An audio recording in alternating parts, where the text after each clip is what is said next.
Capítulo 31. Connie llegó a casa para sufrir un interrogatorio insoportable. Clifford había estado fuera a la hora del té, había vuelto justo antes de que empezara la tormenta, y ¿dónde estaba su excelencia? Nadie lo sabía. Solo la señora Bolton apuntó que habría ido a dar un paseo al bosque. Al bosque con una tormenta así. Excepcionalmente Clifford se dejó dominar por un estado de frenesí nervioso. Miraba cada relámpago y se sobresaltaba a cada trueno. Contemplaba el agua fría de la tormenta como si fuera el fin del mundo. Estaba cada vez más desquiciado. La señora Bolton trataba de calmarle. Se habrá refugiado en la choza hasta que escampe. No se preocupe, su excelencia está bien. No me gusta que esté en el bosque con una tormenta así. No me gusta que esté en el bosque en ningún caso. Hace más de 2 horas que se ha ido. ¿Cuándo salió? Poco antes de que llegara usted. No la vi en el parque. Dios sabe dónde estará y lo que le habrá pasado. Oh, no le ha pasado nada. Verá cómo llega en cuanto pare la lluvia. Es solo que no puede venir con tanta agua. Pero su excelencia no llegó a casa en cuanto cesó la lluvia. De hecho, siguió pasando el tiempo. El sol salió de entre las nubes en un último reflejo amarillo y seguía sin haber rastro de ella. El sol se había puesto, oscurecía y se había tocado el primer gong para la cena. Es inútil, dijo Clifford fuera de sus casillas. Mandaré a Betsy y a Phil a buscarla. Oh, no haga eso, gritó la señora Bolton. Creerán que ha habido un suicidio o algo. Empezará a murmurar todo el mundo. Déjeme llegar hasta la choza y ver si está allí. Yo la encontraré. Tras insistir un poco, Clifford la dejó ir. Y así se la había encontrado Connie en el camino, pálida, jadeante y sola. Perdóneme que haya venido a buscarla, excelencia. Pero no puede imaginarse cómo se ha puesto Sir Clifford. Estaba seguro de que la habría alcanzado un rayo o la habría matado la caída de un árbol. Y estaba dispuesto a mandar a Phil y a Betsy a buscar el cadáver en el bosque. Y pensé que era mejor que viniera yo y no poner a todos los criados en danza.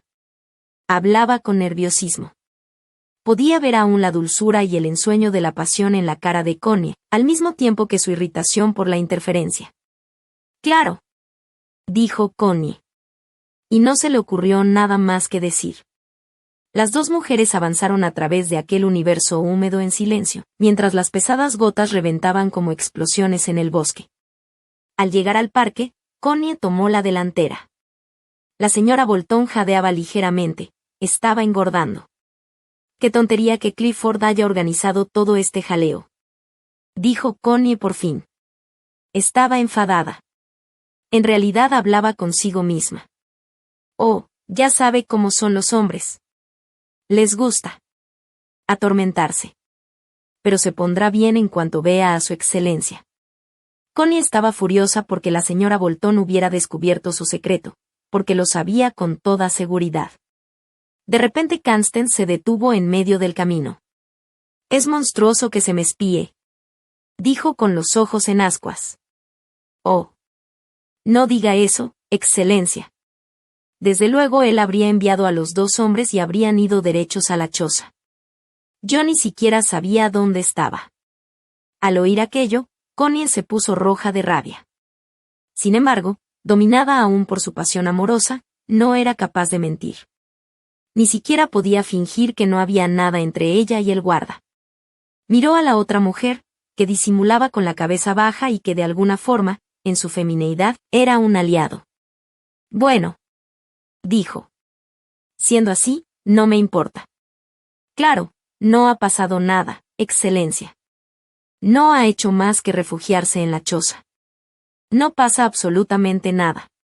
Siguieron hacia la casa. Connie marchó directamente hacia la habitación de Clifford, furiosa contra él, contra su cara pálida y desencajada, contra sus ojos saltones. Tengo que decir que no me parece que haga falta que pongas al servicio a perseguirme, explotó ella. ¡Santo Dios! Explotó él a su vez. ¿Dónde has estado, mujer? Desaparecida durante horas y horas con una tormenta como esta. ¿Qué coño se te ha perdido en esa mierda de bosque? ¿Qué estabas haciendo?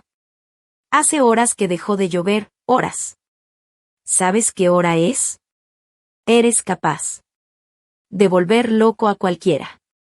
¿Dónde has estado? ¿Qué coños has estado haciendo? ¿Y qué pasa si prefiero no decírtelo? Se quitó el sombrero y se sacudió el pelo. La miró con los ojos desencajados, la retina se iba tiñendo de amarillo. No le sentaba nada bien caer en la rabieta, la señora Bolton pagaba luego el pato durante algunos días. Connie echó marcha atrás. Pero bueno, dijo con un tono más suave. Cualquiera diría que he estado no sé dónde. Pues pasé el rato tranquilamente en la choza durante la tormenta, y encendí un fueguecillo y tan ricamente. Hablaba ahora sin esfuerzos. Después de todo, ¿por qué deprimirlo más aún? Él la miró lleno de sospechas. Y mira tu pelo, dijo, mírate. Sí. Contestó ella con parsimonia. He estado corriendo desnuda en la lluvia. Él la miró fijamente, perdida el habla. Debes estar loca. Dijo. ¿Por qué? ¿Por ducharme en la lluvia? ¿Y cómo te has secado? Con una toalla vieja y con el fuego. Seguía mirándola sin entender nada. ¿Y qué pasa si hubiera aparecido alguien? Dijo. ¿Quién iba a aparecer? ¿Quién? Pues cualquiera. ¿Y Mellers? ¿Es que no va allí? Tiene que ir por las tardes. Sí, llegó luego, cuando ya había escampado, a dar de comer a los faisanes. Hablaba con una asombrosa indiferencia. La señora Bolton, que estaba escuchando en la habitación de al lado, oía todo aquello con un asombro infinito. Pensar que una mujer podía llevar las cosas con aquella naturalidad. Imagínate que hubiera parecido como un maníaco mientras andabas corriendo por allí sin nada encima. Supongo que se habría llevado el susto más grande de su vida y se habría largado a toda prisa. Clifford la seguía mirando transfigurado. Lo que pensaba en su subconsciente no llegaría a saberlo nunca. Y estaba demasiado desconcertado para aclararse a nivel consciente. Aceptaba por las buenas lo que iba diciendo ella en una especie de vacío. Y la admiraba. No podía evitar admirarla. Parecía tan llena de color, tan hermosa, tan suave, suave de amor. Por lo menos, dijo rindiéndose, habrás tenido suerte si te has librado de un buen catarro. No, no he pillado un catarro, contestó ella. Estaba pensando en las palabras del otro hombre, tienes el culo más bonito que nadie. Deseaba con locura poderle contar a Clifford que le habían dicho aquello durante la famosa tormenta. Pero se comportó más bien como una reina ofendida y subió a su habitación a cambiarse de ropa. Más tarde Clifford intentaba ser amable con ella. Estaba leyendo uno de los últimos libros científicos sobre religión. Sentía una vena de una especie de falsa religiosidad en su interior y se preocupaba de forma egoísta por el futuro de su personalidad. Era como su costumbre de entablar una conversación con Connie sobre algún libro, puesto que la conversación entre ellos había de crearse casi por procedimientos químicos. Era casi una precipitación química en sus cabezas. Ah, de paso, ¿qué te parece esto? Dijo echando mano al libro. No te haría falta refrescar tu cuerpo ardiente duchándote en la lluvia si tuviéramos algunos eones más de evolución tras de nosotros. Ah, aquí está, el universo nos presenta dos aspectos. Por un lado se desgasta físicamente y por otro asciende espiritualmente. Connie le escuchaba, esperando la continuación. Pero Clifford parecía esperar.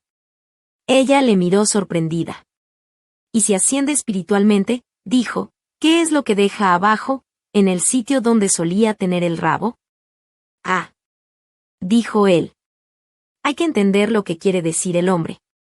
Ascender es lo contrario de desgastarse, supongo yo. Espiritualmente aniquilado, por decirlo así. No, en serio, sin bromas, ¿crees que tiene profundidad? Ella volvió a mirarle. ¿Desgaste físico? Dijo. Veo que tú engordas y yo no me estoy desgastando. ¿Crees que el sol es más pequeño que antes? Yo creo que no y supongo que la manzana que Adán ofreció a Eva no era mucho más grande, si es que le ofreció alguna, que cualquiera de nuestras hermosas manzanas injertadas. ¿Tú crees que sí?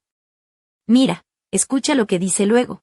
Y así va pasando lentamente, con una lentitud inconcebible para nuestra medida del tiempo, a nuevas condiciones de creatividad, en las cuales el mundo físico, tal como lo conocemos hoy, estará representado por una ondulación apenas diferenciable de la nada. Ella le escuchaba con un toque de ironía. Se le ocurrían montones de comentarios sarcásticos. Pero solo dijo, qué idiotez de acertijo.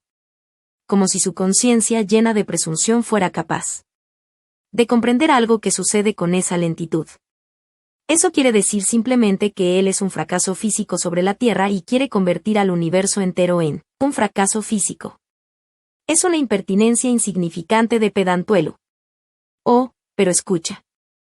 No interrumpas las opiniones solemnes de un gran hombre.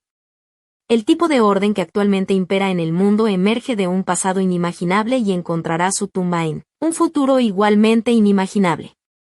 Permanece, sin embargo, el reino infinito de las formas abstractas y de la creatividad, con su carácter variable siempre determinado de nuevo por sus propias criaturas y por Dios, de cuya sabiduría dependen todas las formas de orden. Ahí está, así es como termina. Connie escuchaba con desprecio. Está espiritualmente ido, dijo. ¡Qué sarta de tonterías! Inimaginables, y tipos de orden en la tumba, y reinos de formas abstractas, y la creatividad con su carácter variable siempre determinado de nuevo, y Dios mezclado a formas de orden. Pero sí es de idiota. Debo reconocer que es un conglomerado un tanto confuso, una mezcla gaseosa, por decirlo así, dijo Clifford. Pero aún así me parece que no está del todo equivocado en la idea de que el universo se desgasta físicamente, y asciende espiritualmente. ¿Te parece? Pues entonces que siga ascendiendo, siempre que me deje a mí físicamente sana y a salvo aquí abajo. ¿Te gusta tu físico?, preguntó él. Me encanta. Y volvieron a su mente aquellas palabras, tienes el culo de mujer más hermoso que existe. Es realmente increíble, porque es evidente que lo físico no es más que una carga. Claro que supongo que una mujer no sabe el placer supremo que representa la vida mental. ¿Placer supremo?, dijo ella mirándole. ¿Y es esa especie de majadería el placer supremo de la vida de la mente? No, gracias. Prefiero el cuerpo. Creo que la vida del cuerpo es una realidad más grande que la vida de la mente, si el cuerpo está realmente abierto a la vida. Aunque hay tanta gente, como tu famosa máquina de viento, que solo tienen un cerebro pegado a sus cadáveres físicos. Él la miró desconcertado. La vida del cuerpo, dijo, no es más que la vida de los animales. Y eso es mejor que la vida de los cadáveres profesionales. Pero no es cierto. El cuerpo humano está empezando a llegar ahora a la vida real. Con los griegos tuvo un relámpago maravilloso, luego Platón y Aristóteles lo mataron y Jesús le dio la puntilla. Pero ahora el cuerpo está volviendo realmente a la vida, surgiendo realmente de la tumba. Y llegaremos a una vida maravillosa, maravillosa, en un universo maravilloso, la vida del cuerpo humano. Querida, hablas como si fueras tú la que tuvieras que llevarlo adelante. Cierto, te vas de vacaciones, pero no te lo tomes con ese entusiasmo indecente. Créeme, exista el Dios que exista, está eliminando lentamente los intestinos y el sistema alimenticio del ser humano para dar origen a un ser más elevado, más espiritual. ¿Por qué voy a creerte, Clifford, si yo siento que, exista el Dios que exista, ha despertado por fin en mis intestinos, como tú dices, y se mece allí con la felicidad de un amanecer? ¿Por qué había de creerte si yo siento exactamente lo contrario? Oh, exactamente. ¿Y qué es lo que ha provocado ese cambio extraordinario en ti? ¿Correr desnuda por la lluvia y jugar a la vacante? ¿El deseo de sensaciones o un anticipo del viaje a Venecia? Las dos cosas. ¿Crees que es horrible que me emocione tanto la idea de salir de aquí?, dijo. Es un tanto horrible mostrarlo tan abiertamente.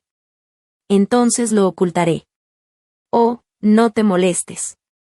Casi consigues transmitirme a mí la emoción. Casi me siento como si fuera yo el que se va. ¿Y entonces por qué no vienes? Ya lo hemos discutido. En realidad supongo que lo que más te entusiasma es poder despedirte temporalmente de todo esto. Nada hay tan emocionante de momento como decirle adiós a todo. Pero cualquier despedida significa un encuentro en otra parte. Y cualquier nuevo encuentro es una nueva atadura. Yo no voy a buscarme ninguna nueva atadura. No presumas cuando los dioses te escuchan, dijo Clifford. No. No estoy presumiendo. Cortó ella en seco. Pero de todas formas sentía vivamente la emoción de la marcha, de la ruptura de los lazos. No podía evitarlo. Capítulo 32.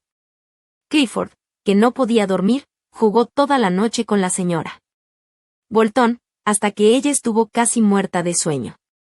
Y amaneció el día en que tenía que llegar Hilda.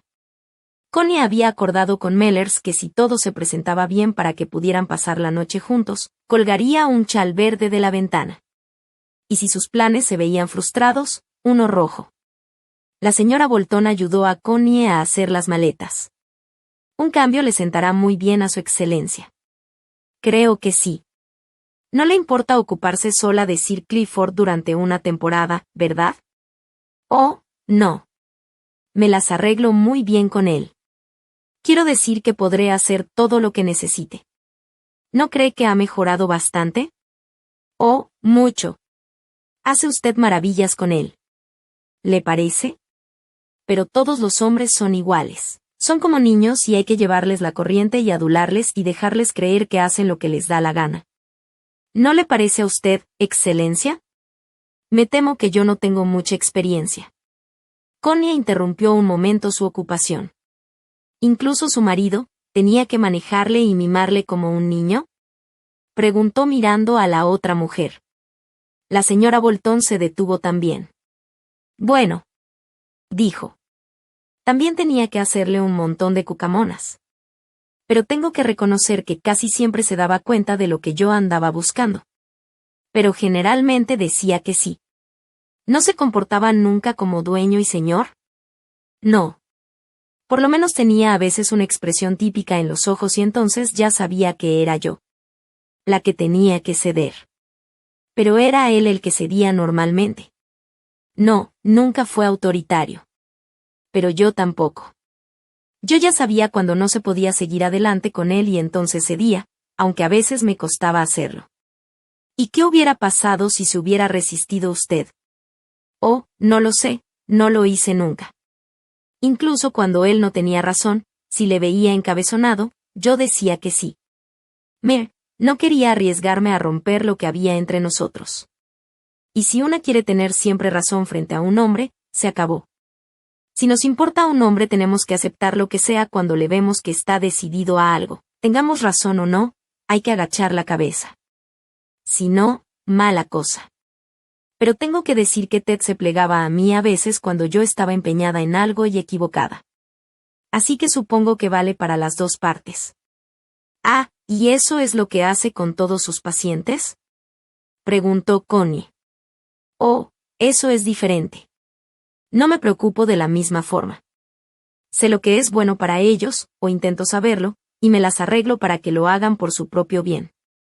No es como alguien a quien de verdad se quiere. Es muy diferente. Una vez que se ha querido de verdad a un hombre, se puede ser cariñosa casi con cualquier hombre si de verdad la necesita a una. Pero no es lo mismo. No es algo que la preocupe a una de verdad. Creo que si una ha querido de verdad alguna vez, ya no es capaz de volverlo a hacer de nuevo. Aquellas palabras asustaban a Connie. ¿Cree que solo se puede querer una vez? Preguntó. ¿O nunca? La mayor parte de las mujeres no llegan a querer nunca, no empiezan nunca a querer. No saben lo que significa. Ni los hombres tampoco. Pero cuando veo una mujer que quiere, mi corazón se vuelca hacia ella. ¿Y cree que los hombres se ofenden fácilmente? Sí. Sí se hiere su orgullo. ¿Pero es que las mujeres no son lo mismo? Solo que nuestros orgullos son un poco diferentes. Connie pensaba en aquello. Empezó a tener dudas de nuevo sobre su marcha. ¿No estaba, después de todo, dando el esquinazo a su hombre, aunque fuera por poco tiempo? Y él lo sabía. Por eso se comportaba de forma tan rara y sarcástica. Y aún así, la existencia humana está en gran parte controlada por la maquinaria de las circunstancias externas. Ella estaba en manos de esa máquina. No podía desembarazarse por completo en 5 minutos. Ni siquiera quería hacerlo. Hilda llegó a la hora acordada el jueves por la mañana, en un ligero 2 plazas, con la maleta fuertemente sujeta detrás. Parecía tan reservada y virginal como siempre, pero seguía siendo igual de obstinada. Era de una obstinación suprema, como había descubierto su marido. Pero el marido estaba ahora divorciándose de ella. Sí, y ella incluso le facilitaba la cosa, aunque no tenía ningún amante. De momento se mantenía al margen de los hombres. Estaba feliz de disponer de sí misma sin cortapisas, y de disponer de sus 2 hijos, a los que iba a educar, como debe ser, signifique lo que signifique. Así que Connie estaba reducida también a una sola maleta. Pero le había enviado un baúl a su padre, que haría el viaje en tren. No valía la pena llevar un coche a Venecia. Y en Italia hacía demasiado calor para andar conduciendo en julio. Iría cómodamente en tren. Acababa de llegar de Escocia. Y así, como un mariscal de campo serio y bucólico, Hilda organizaba la parte material del viaje. Ella y Connie estaban sentadas en la habitación de arriba, charlando. Pero Hilda, dijo Connie un tanto asustada, quiero pasar esta noche cerca de aquí. No aquí, cerca de aquí. Hilda miró fijamente a su hermana con sus ojos grises e inescrutables. Parecía tan tranquila, y se enfurecía tan a menudo.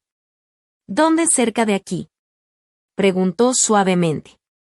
Bueno, ya sabes que quiero a alguien, ¿no? Ya me imaginaba yo algo. Vive cerca de aquí y quiero pasar con él la última noche. Tengo que hacerlo. Lo he prometido. Connie insistía. Hilda inclinó en silencio su cabeza de Minerva. Luego levantó los ojos. ¿No quieres contarme quién es?, dijo. Es nuestro guardabosque, musitó Connie, y se ruborizó vivamente, como una niña avergonzada. Connie, dijo Hilda, disgustada y levantando ligeramente la nariz, un movimiento que había heredado de su madre. Lo sé, pero es realmente maravilloso. Sabes ser realmente tierno, dijo Connie, tratando de disculparle. Hilda, como una Atenea rubicunda y llena de color, inclinó la cabeza y se quedó pensando. Estaba violentamente enfurecida. Pero no se atrevía a mostrarlo, porque Connie, buena hija de su padre, se volvería desafiante e incontrolable de forma inmediata. Era cierto, a Hilda no le gustaba Clifford con su fría seguridad de creerse alguien. Pensaba que hacía uso de Connie de forma inaceptable y desvergonzada. Había esperado que su hermana le abandonara. Pero perteneciendo a la sólida burguesía escocesa, no podía aceptar ningún tipo de rebajamiento, de uno mismo o de la familia. Por fin levantó la mirada. Acabarás lamentándolo, dijo. Claro que no, gritó Connie, enrojeciendo. Él es la excepción. Le quiero de verdad. Es maravilloso como amante. Hilda siguió cavilando. Te cansarás de él pronto, dijo. Y vivirás para avergonzarte de ti misma por él. No lo haré. Espero tener un hijo suyo. Connie, dijo Hilda, dura como un martillo y pálida de ira. Lo tendré si puedo. Me sentiría enormemente orgullosa si tuviera un hijo suyo. Era inútil hablar con ella. Hilda pensaba. ¿Y Clifford no sospecha nada?, dijo. Oh, no. ¿Cómo iba a sospechar? Estoy segura de que le has dado motivos suficientes para sospechar, dijo Hilda. En absoluto. Y ese asunto de esta noche parece una locura gratuita. ¿Dónde vive ese hombre? En la casa que hay al otro lado del bosque. ¿Está soltero? No. Su mujer le abandonó. ¿Cuántos años tiene? No lo sé. Es mayor que yo. Hilda se iba enfadando más con cada respuesta, con el mismo tipo de enfado en que solía caer su madre, en una especie de paroxismo. Pero seguía ocultándolo. Si yo fuera tú, me olvidaría de la aventura de esta noche, aconsejó con calma. No puedo. Tengo que pasar esta noche con él o no podré ir a Venecia en absoluto. De ninguna manera. Para Hilda, aquella era de nuevo la voz de su padre y cedió por pura diplomacia. Y consintió en que irían las dos a Mansfield a cenar. Una vez oscurecido, llevaría a Connie al final del camino y la recogería de allí mismo a la mañana siguiente. Ella dormiría en Mansfield, que estaba solo a media hora de allí si se conducía deprisa. Pero estaba furiosa. Aquel cambio en sus planes era algo que guardaría dentro contra su hermana. Connie colgó de la ventana un chal verde esmeralda. Con el enfado contra su hermana, Hilda se reconcilió un tanto con Clifford. Después de todo, él tenía un cerebro. Y si funcionalmente carecía de sexo, tanto mejor, una cosa menos por la que enfadarse. Hilda estaba harta de aquel asunto del sexo que volvía a los hombres desagradables, monstruitos egoístas. Connie tenía que soportar menos cosas que la mayoría de las mujeres, pero no se daba cuenta. Y Clifford decidió que, después de todo, Hilda era una mujer decididamente inteligente y sería una compañera y una ayuda de primera clase para un hombre si ese hombre se dedicaba a la política, por ejemplo. Sí, estaba libre de las tonterías de Connie. Connie era más niña, había que disculparse en su nombre, porque no era de fiar del todo. Tomaron anticipadamente el té en el hall, donde las puertas estaban abiertas para dejar entrar el sol. Todo el mundo parecía un tanto jadeante. Adiós, Connie, querida. Vuelve a mí sana y salva. Adiós, Clifford. Sí, no estaré mucho tiempo fuera. Había casi ternura en Connie. Adiós, Hilda. Me la cuidarás, ¿no? Échale un ojo. Le echaré dos. Dijo Hilda. No se descarriará muy lejos. Prometido. Adiós, señora Bolton. Sé que cuidará bien de Clifford. Haré lo que pueda, Excelencia. Escríbame si hay novedades y hábleme de Sir Clifford, de cómo se encuentra. Muy bien, Excelencia, lo haré. Páselo bien. Nos dará una alegría cuando vuelva. Todo el mundo agitó la mano. El coche se puso en marcha. Connie se volvió a mirar hacia atrás y vio a Clifford sentado en la silla de ruedas en lo alto de la escalinata. Después de todo era su marido, Bragby era su casa, eran las circunstancias las que lo habían hecho así. La señora Chambers sujetaba la verja y deseó unas felices vacaciones a su excelencia.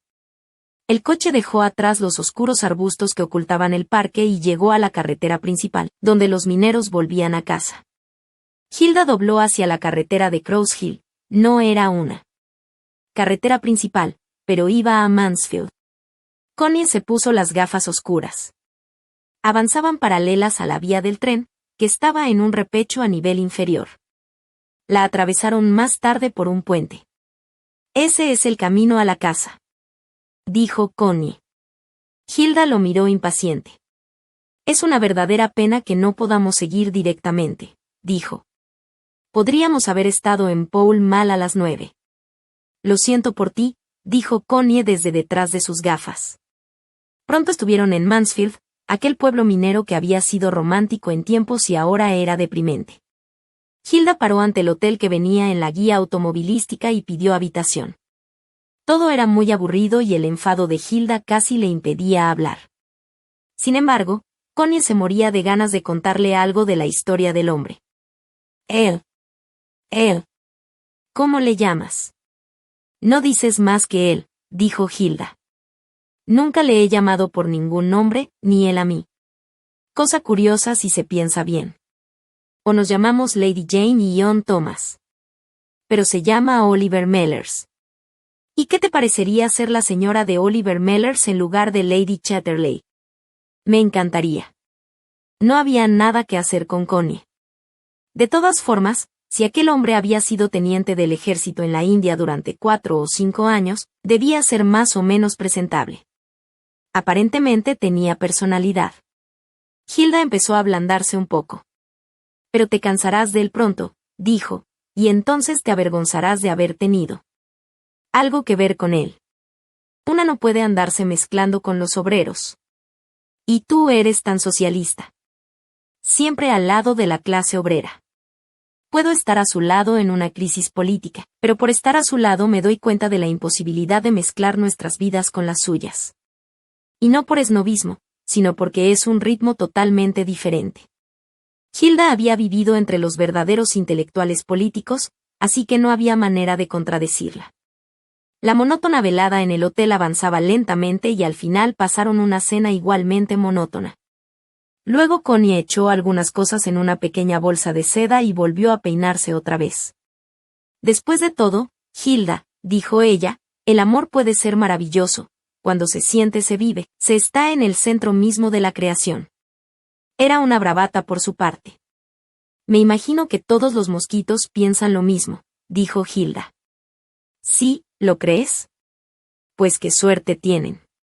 Era un atardecer maravillosamente claro y largo, incluso dentro del pueblo. Habría algo de luz durante toda la noche. Con la cara como una máscara, por el resentimiento, Hilda volvió a poner el coche en marcha y deshicieron lo andado tomando la otra carretera, por Bolsove. Connie llevaba las gafas y una gorra para enmascararse. Iba en silencio. La oposición de Hilda le había hecho tomar ferozmente la defensa del hombre, se mantendría a su lado contra viento y marea. Habían encendido los faros cuando pasaron por Cross Hill, y el pequeño tren iluminado que se abría camino por el repecho daba la impresión de noche cerrada. Hilda había calculado la curva para entrar en el camino al final del puente. Frenó un tanto bruscamente y dobló, dejando la carretera mientras los faros bañaban de luz blanca la hierba y los matorrales del sendero. Connie miraba al exterior. Vio una figura en la penumbra y abrió la puerta. «Ya estamos», dijo en voz baja. Pero Hilda había apagado las luces y estaba absorta dando marcha atrás para volverse. «¿No hay nada en el puente?», preguntó cortante. «Va bien», dijo la voz del hombre. Retrocedió hasta el puente, metió la primera, dejó que el coche entrara un poco en la carretera y luego volvió al camino marcha atrás hasta llegar bajo un olmo péndula, aplastando la hierba y los matorrales. Entonces se apagaron todas las luces. Connie bajó del coche. El hombre estaba bajo los árboles. ¿Has esperado mucho?, preguntó Connie. No mucho, contestó él. Esperaron ambos a que bajara Hilda. Pero Hilda cerró la puerta del coche y se quedó inmóvil. «Esta es mi hermana Hilda. ¿Quieres venir a saludarla?». «Hilda. Este es el señor Mellers». El guarda se descubrió, pero no avanzó ni un paso. «Ven con nosotros hasta la casa, Hilda», suplicó Connie. «No está lejos». «¿Y el coche?». «La gente los deja en los caminos». «Llévatela ya». Hilda estaba en silencio, pensando. Luego miró hacia atrás, camino abajo. ¿Puedo retroceder hasta detrás del matorral? Desde luego, dijo el guarda. Reculó lentamente hasta dejar de ver la carretera, pasada la curva. Bajó y cerró con llave. Era de noche, pero hacía una oscuridad luminosa. Los setos se elevaban altos, salvajes y sombríos en el sendero intransitado. Había un aroma fresco y dulce en el aire. El guarda iba adelante, luego Connie y detrás Hilda, todos en silencio. En los sitios difíciles se paraba a alumbrar con la linterna. Continuaron, mientras una lechuza ululaba suavemente sobre los robles y Flossie daba vueltas silenciosamente en torno a ellos. Nadie decía nada. No había nada que decir. Connie vio por fin la luz amarilla de la casa y su corazón comenzó a latir. Estaba un poco asustada. Siguieron avanzando, aún en fila india. Él abrió la puerta y las precedió a la habitacioncita caliente pero desnuda. Había un fuego bajo y rojo en la chimenea. La mesa estaba puesta con 2 platos, 2 vasos y, excepcionalmente, un mantel blanco, como Dios manda. Hilda se sacudió el pelo y miró la habitación desnuda y desolada. Luego se armó de valor y miró al hombre. Era relativamente alto y delgado y le pareció guapo. Mantenía una distancia silenciosa y parecía absolutamente reacio a hablar. «Siéntete, Hilda», dijo Connie. «Sí», dijo él. «¿Puedo prepararle un té o algo, o prefiere un vaso de cerveza?». Está bastante fría. Cerveza, dijo Connie. Cerveza también, por favor, dijo Hilda con una timidez burlona. Él la miró y parpadeó. Cogió una jarra azul y salió hacia él. Fregadero. Cuando volvió con la cerveza su expresión había cambiado. Connie se sentó junto a la puerta y Hilda siguió en la silla, de espaldas a la pared, junto al rincón de la ventana. Esa es su silla, dijo Connie suavemente. Y Hilda se levantó como si quemara. Quédese ahí, no se moleste.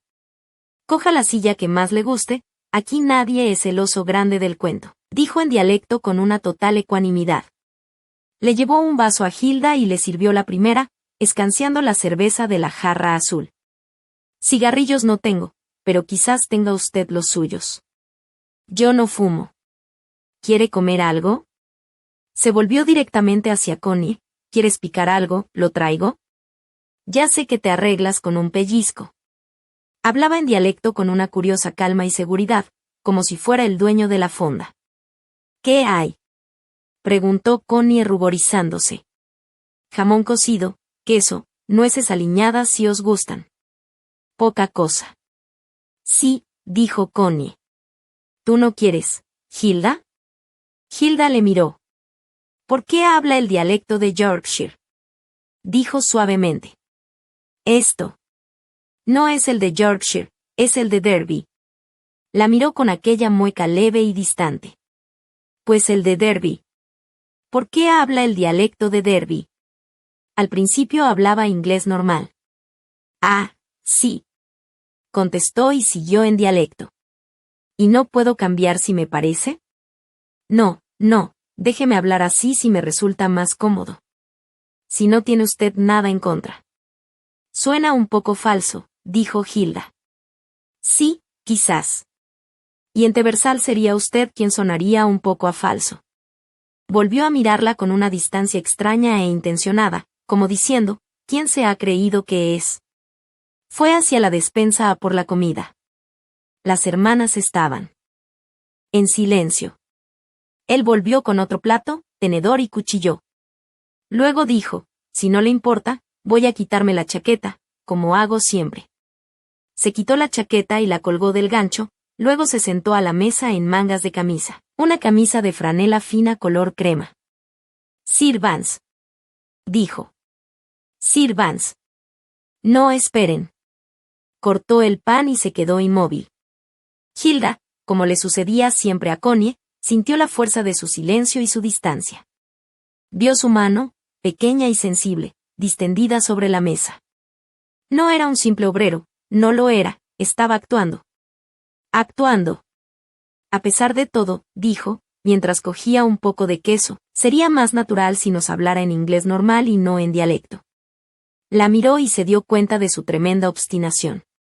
Lo sería. Dijo en inglés normal. Lo sería.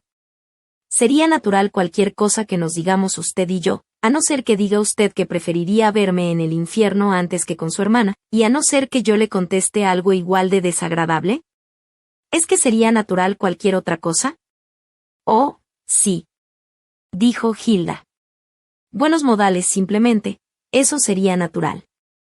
Una segunda naturaleza, por decirlo así. Dijo él, y empezó a reírse. No, dijo. Estoy harto de buenos modales. Déjeme ser como soy. Hilda estaba francamente perpleja y furiosamente molesta. Después de todo aquel hombre podía reconocer por lo menos que se le estaba haciendo un honor.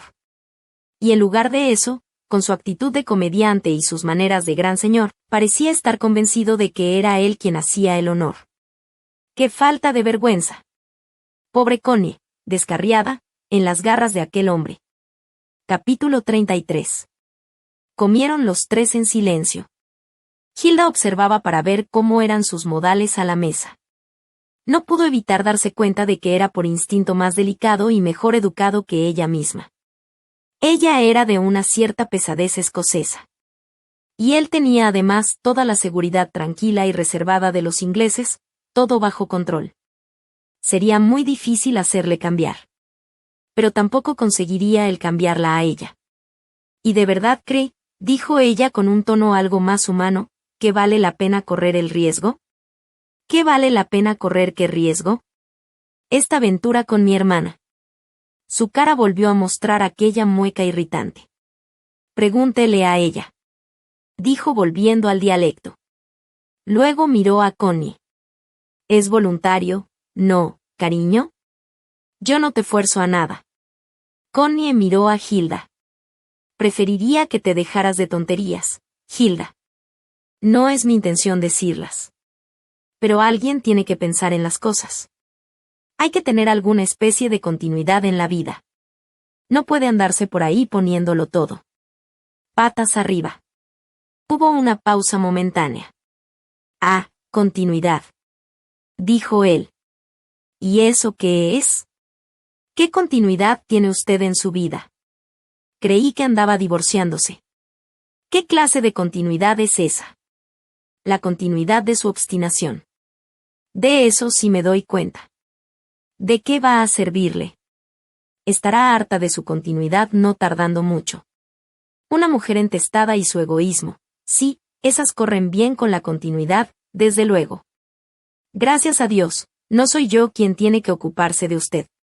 ¿Qué derecho tiene a hablarme de esa manera? Dijo Hilda. Derecho. ¿Y qué derecho tiene usted a echarle a otra gente su continuidad a las espaldas? Deje que cada uno se ocupe de su propia continuidad. Señor mío, ¿cree que usted me preocupa lo más mínimo? Dijo Hilda con voz templada. Sí, dijo él. Le preocupo. Porque no le queda más remedio. Es usted mi cuñada, más o menos. Estoy lejos de serlo, se lo aseguro. No tan lejos, se lo aseguro yo a usted. Yo tengo mi propia clase de continuidad y es tan larga como su vida y tan buena, día por día. Y si su hermana viene a mí en busca de un poco de polla y de ternura, sabe muy bien lo que hace. Es ella la que ha estado en mi cama, no usted, gracias a Dios, con su continuidad. Se produjo un enorme silencio antes de seguir. Yo no llevo los pantalones con el culo por delante. Y si una fruta me cae en la mano, bendigo mi suerte. Una chica como esta puede dar un montón de placer a un hombre, que es más de lo que puede decirse de las que son como usted. Lo que es una pena, porque usted podría haber sido quizás una manzana jugosa en lugar de una gamba estirada. A las mujeres como usted les hace falta un buen injerto. La miraba con una sonrisa extraña y vibrante, ligeramente sensual y apreciativa. Y a los hombres como usted, dijo ella, habría que apartarlos de todo el mundo, en pago a su vulgaridad y a su sensualismo egoísta. Sí, señora. Por suerte quedan algunos hombres como yo. Pero usted se merece lo que tiene, una soledad total. Hilda se había puesto en pie y se había acercado a la puerta. Él se levantó y cogió la chaqueta del gancho. Puedo encontrar el camino perfectamente sola, dijo. Dudo que pueda, contestó él con tranquilidad. Volvieron a bajar de nuevo por el sendero en silencio y en una fila ridícula. La lechuza seguía ululando. Tendría que matarla. El coche estaba intacto, ligeramente cubierto de rocío. Hilda subió y puso el motor en marcha. Los otros dos esperaban. Lo único que quiero decir, añadió desde su trinchera, es que acabarán pensando que no ha valido la pena, los dos. Lo que es carne para unos es veneno para otros, dijo él desde la oscuridad. Pero para mí es el pan y la sal. Se encendieron los faros. No me hagas esperar por la mañana, Connie. No, estaré a tiempo. Buenas noches. El coche subió lentamente hacia la carretera, luego desapareció rápidamente, dejando la noche en silencio. Connie se agarró de su brazo tímidamente mientras bajaban por el sendero. Él no hablaba. Algo más tarde ella le hizo pararse. Bésame, murmuró. No, espera un poco. Deja que vaya bajando la espuma, dijo él. Ella rió ante la imagen. Siguió apoyándose en su brazo y bajaron rápidamente el caminillo en silencio. Se sentía feliz de estar con él ahora. Temblaba al pensar que Hilda podía haberle apartado de su lado. Él guardaba un silencio impenetrable. Cuando estuvieron de nuevo en la casa, Casi saltó de placer al verse libre de su hermana. «Le has dicho cosas horribles a Hilda», le dijo. Deberían haberle dado unas bofetadas a tiempo. ¿Pero por qué? Es tan buena. Él no contestó, iba haciendo sus tareas de cada tarde con movimientos tranquilos que tenían algo de incontenible. Estaba interiormente furioso, pero no con ella. Connie se daba cuenta de eso. Y su furia le daba una belleza especial, una interioridad y una irradiación que la llenaban de emociones y ablandaban sus miembros. Él seguía sin hacerle caso. Hasta que se sentó y empezó a desatarse las botas. Luego la miró con las cejas arrugadas, con la ira viva aún. ¿No quieres ir arriba?, dijo. Ahí hay una vela. Sacudió la cabeza para señalar la vela encendida sobre la mesa. Ella la cogió obediente y él se quedó observando la curva plena de sus caderas mientras ella subía escaleras arriba. Fue una noche de pasión sensual en la cual ella estaba algo asustada y casi reacia, y sin embargo traspasada de nuevo por la indescriptible emoción de la sensualidad, diferente, más aguda, más terrible que la emoción de la ternura, pero en aquel momento más deseable. Aunque algo asustada, le dejó hacer, y aquella sensualidad irreflexiva y desvergonzada la conmovió hasta lo más hondo, la desnudó de sus últimos reparos y la convirtió en una mujer diferente. No era realmente amor. No era voluptuosidad. Era una sensualidad incisiva y ardiente como el fuego que convertía el alma en un ascua, quemando las vergüenzas más profundas y más antiguas, en los lugares más secretos. Le costó un gran esfuerzo permitir que hiciera con ella lo que quisiera. Tenía que ser un objeto pasivo y conforme, como una esclava física. Y sin embargo la pasión pasaba su lengua sobre ella, consumiéndola, y cuando su llama sensual se aferró a sus entrañas y a su pecho creyó morir realmente, pero con una muerte intensa y maravillosa. A menudo se había preguntado qué es lo que había querido decir Abelardo al asegurar que, en sus años de amor, él y Eloísa habían pasado por todos los grados y refinamientos del amor. Había sido lo mismo 1000 años antes, 10.000 años antes. Estaba en las ánforas griegas, por todas partes. Los refinamientos de la pasión, las extravagancias de la sensualidad. Y era necesario, eternamente necesario, quemar las falsas vergüenzas y fundir el pesado mineral del cuerpo para llegar a la pureza. Con el fuego de la sensualidad pura. Todo aquello lo aprendió en una breve noche de verano. Antes hubiera imaginado que una mujer moriría de vergüenza. En lugar de eso, murió la vergüenza misma.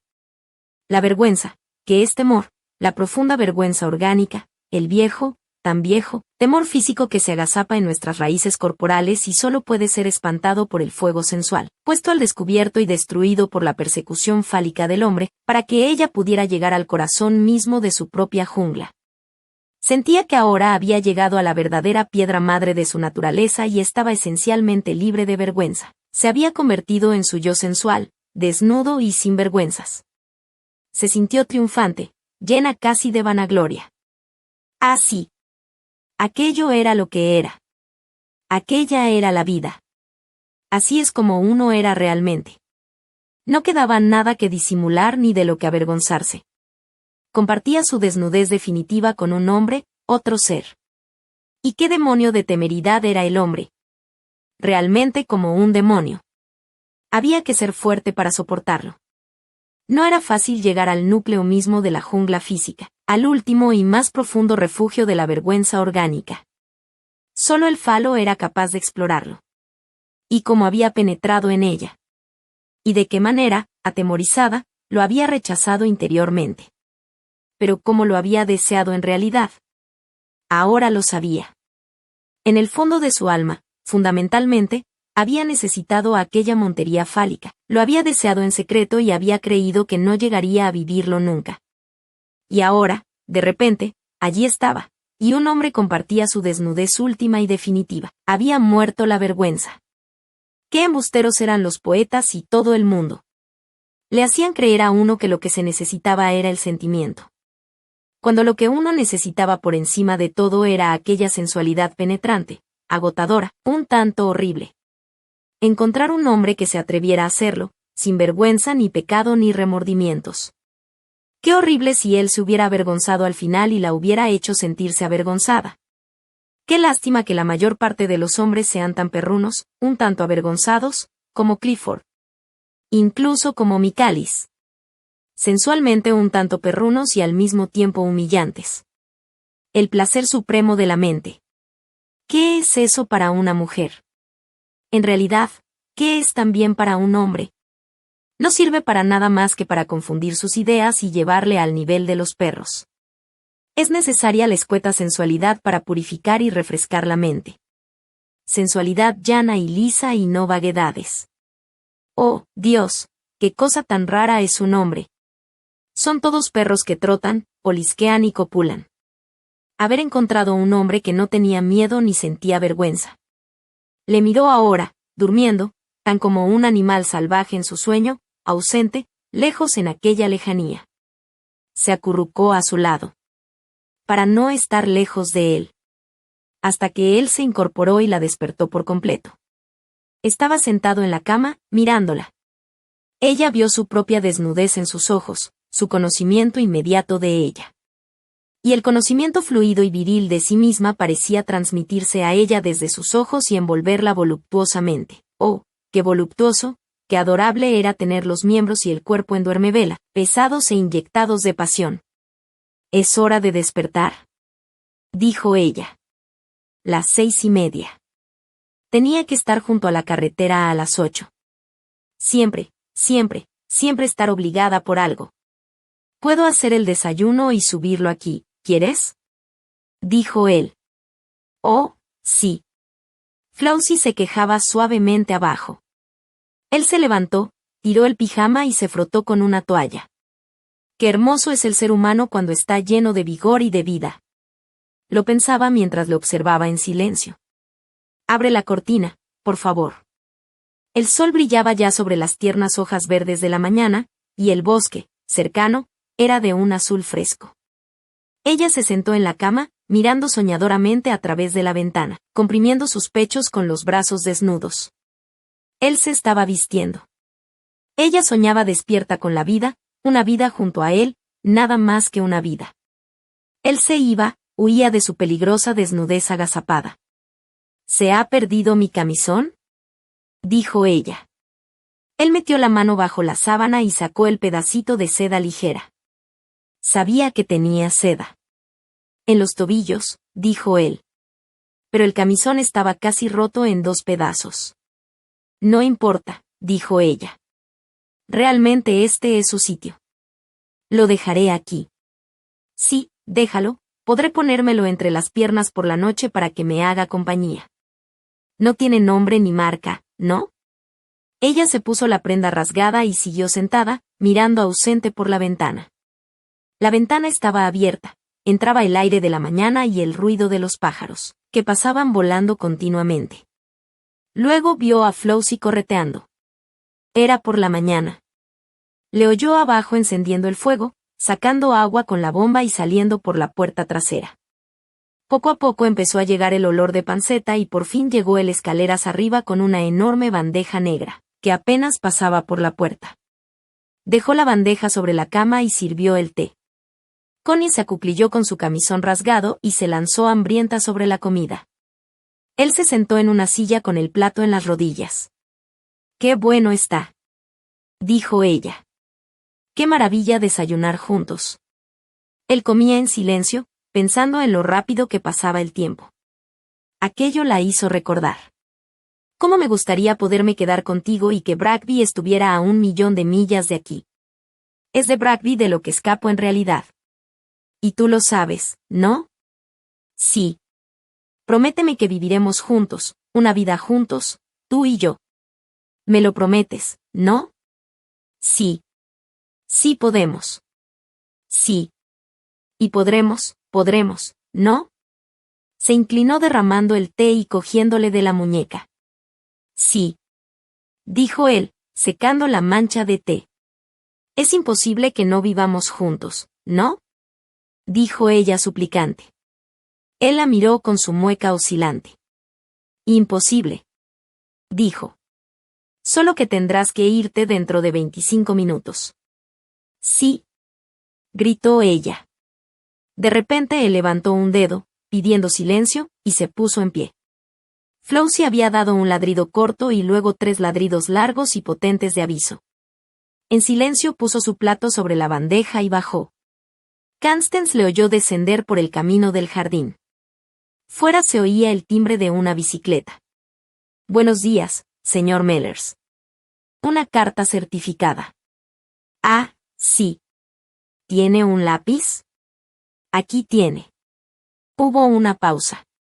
Del Canadá. Dijo la voz del extraño. Sí. Un compañero mío que está en la Colombia Británica. No sé por qué la mandará certificada. A lo mejor le manda una fortuna. Pedirá algo más bien. Pausa. Bueno. Otro día estupendo. Sí. Buenos días. Buenos días. Poco después llegó de nuevo a la habitación. Parecía enfadado. El cartero, dijo. «Qué temprano», contestó ella. «Tiene que hacer la ronda, casi siempre aparece hacia las 7 cuando viene». «¿Te envía una fortuna tu amigo?» «No. Solo unas fotos y papeles sobre un sitio allí en la Colombia Británica». «¿Quieres ir allí?» «He pensado que quizás podríamos ir los dos». «Sí. Es una magnífica idea». Pero estaba fastidiado por la visita del cartero. «Malditas bicicletas, están encima de ti antes de que te des cuenta. Espero que no se haya enterado de nada». ¿Y de qué podía enterarse, después de todo? Tienes que levantarte y prepararte. Voy a salir a echar un vistazo fuera. Ella le vio ir a reconocer el camino con la perra y la escopeta. Bajó, se lavó y estaba lista cuando volvió él. Había metido las pocas cosas que llevaba en la pequeña bolsa de seda. Él cerró con llave y se pusieron en marcha, pero fueron por el bosque en lugar de seguir el camino. Se había vuelto precavido. ¿No crees que vivimos para momentos como los de anoche?, le dijo ella. Sí. Pero también hay que pensar en el resto del tiempo, contestó él un tanto cortante. Avanzaban por un sendero recubierto de maleza. Él iba adelante, en silencio. Estaremos juntos y viviremos juntos, dime que sí, suplicó ella. Sí. Contestó él sin detener la marcha ni volverse a mirar. Cuando llegue el momento. Ahora vas a ir a Venecia o a no sé dónde. Le seguía en silencio, con el corazón oprimido. Qué duro se le hacía marcharse. Él se detuvo por fin. Voy a cortar por aquí, dijo, señalando hacia la derecha. Pero ella le echó los brazos al cuello y se apretó contra él. ¿Reservarás tu ternura para mí? Dime que sí, susurró ella. Me gustó tanto lo de anoche. Pero dime que reservarás tu ternura para mí. Él la besó y la apretó un momento contra sí. Luego suspiró y volvió a besarla. Tengo que ir a ver si ha llegado el coche. Se abrió camino entre las zarzamoras y los helechos, dejando un paso visible en la espesura. Estuvo ausente 1 o 2 minutos. Luego apareció de nuevo. El coche no ha llegado todavía, dijo. Pero el carro del panadero está en la carretera. Parecía inquieto y molesto. Escucha. Oyeron llegar a un coche que tocaba suavemente la bocina al acercarse. Aminoró la marcha en el puente. Ella se metió desesperada por el paso que él había abierto en la maleza hasta llegar a un enorme matorral de acebo. Él estaba detrás, a su lado. Pasa por ahí, dijo, señalando un agujero entre las ramas. Yo me quedo aquí. Ella le miró desesperada. Él la besó y se despidió. Connie, absolutamente desolada, se abrió camino entre el ramaje, atravesó la cerca de madera, cruzó a duras penas la pequeña zanja y llegó al camino, donde Hilda estaba saliendo del coche, preocupada por no verla. Ah, ya estás aquí, dijo Hilda. ¿Y él? No viene. La cara de Connie estaba bañada de lágrimas al subir al coche con su pequeña bolsa. Hilda le alargó el casco de automovilista con las gafas. Póntelo, dijo. Connie se encasquetó el disfraz, luego se puso el largo guardapolvos y se sentó, disfrazada, todo gafas, inhumana, irreconocible. Hilda puso el coche en marcha con mano experta. Dejaron el camino y desaparecieron carretera abajo. Connie había mirado hacia atrás, pero no había rastro de él. Cada vez más lejos. Más lejos. Lloraba con amargura. La despedida había llegado tan de repente, de forma tan inesperada. Era como la muerte. Gracias a Dios que no le verás durante algún tiempo, dijo Hilda, tomando un desvío para evitar Cross Hill. Capítulo 34. Mira, Hilda, dijo Connie tras la comida, cuando estaban ya cerca de Londres, tú no has llegado a conocer ni la ternura ni la sensualidad de verdad, y si se llegan a conocer, y con la misma persona, la diferencia es enorme. Haz el favor y déjame en paz con tus experiencias, dijo Hilda. Todavía no he encontrado un hombre capaz de llegar a una verdadera intimidad con una mujer, de entregarse a ella. Eso es lo que yo he buscado. Me sobran su ternura en beneficio propio y su sensualidad. No quiero ser el juguetito de un hombre ni su chaira placir. He buscado una intimidad completa, y nada. Así que se acabó. Connie pensaba en aquello. Intimidad completa. Imaginaba que quería decir ponerse por completo al descubierto ante la otra persona y que la otra persona hiciera lo mismo con uno. Pero qué aburrido. Y aquella relación entre un hombre y una mujer que consistía en que cada uno pensara en sí mismo todo el tiempo. Era cosa de enfermos. Yo creo que piensas demasiado en ti misma todo el tiempo cuando te relacionas con alguien, le dijo a su hermana. Al menos creo que no tengo una naturaleza de esclava, dijo. Hilda. Quizás sí. Quizás seas esclava de la idea que te has hecho de ti misma. Hilda condujo en silencio durante algún tiempo ante aquella insolencia inaudita de una mocosa como Connie. Por lo menos no soy esclava de la idea que otra persona tenga de mí, de otra persona que es además criado de mi marido, replicó por fin, llena de ira. Pues no es así, dijo Connie con calma. Siempre se había dejado dominar por su hermana mayor. Ahora, aunque en algún lugar de su interior seguía llorando, estaba libre del dominio de otras mujeres. Ah. Simplemente aquello era ya una liberación, como haber recibido una vida nueva, verse libre del extraño dominio y de las obsesiones de las demás mujeres. Qué horribles eran las mujeres. Estaba contenta de volver a ver a su padre. Siempre había sido su favorita. Ella y Hilda se alojaron en un pequeño hotel junto a Paul Mal y Sir Malcolm estaba en su club. Pero salió con sus hijas por la noche y ellas disfrutaron yendo con él. Se conservaba atractivo y robusto, aunque algo asustado ante aquel mundo nuevo que iba surgiendo a su alrededor. Se había casado por segunda vez en Escocia con una mujer más joven que él y más rica. Pero trataba de disfrutar de tantas vacaciones sin ella como le fuera posible, como había hecho con su primera mujer. Se sentó a su lado en la ópera. Era moderadamente vigoroso, de músculos llenos, pero todavía fuertes y en forma, los muslos de un hombre con dinero que había disfrutado de la vida. Su egoísmo alegre, su obstinada idea de la independencia, su sensualidad impenitente, le parecían a Connie reflejados en aquellos muslos estirados y fuertes. Un hombre y nada más. Cosa triste, ahora iba envejeciendo. Porque en sus piernas viriles, fuertes y gruesas, no quedaba rastro de esa sensibilidad despierta, de esa capacidad de ternura que es la esencia misma de la juventud, algo que nunca muere si se ha tenido alguna vez. Connie había despertado a la existencia de las piernas. Habían llegado a ser para ella más importantes que las caras, que han perdido mucho de su realidad. Que poca gente tenía piernas vivas y dispuestas. Observaba a los hombres de las primeras filas en el patio de butacas. Grandes muslos de tarta envueltos en paño negro de repostería, o finos palillos revestidos de funeral, o piernas jóvenes bien formadas pero vacías, sin sensualidad ni ternura ni sentimientos, una simple vulgaridad piernil en movimiento. Desprovistas incluso de una sensualidad como la que tenían las de su padre. Piernas acobardadas, expulsadas de la existencia. Un acobardamiento que no afectaba a las mujeres. El horroroso muslerío de la mayoría de las mujeres. Realmente asombroso, suficiente en realidad para justificar el asesinato. Palitos esmirriados. Piernecillas consumidas en medias de seda, sin el menor rastro de vida. Horroroso, cuántos millones de piernas sin sentido en un hormigueo sin sentido. Pero no era feliz en Londres.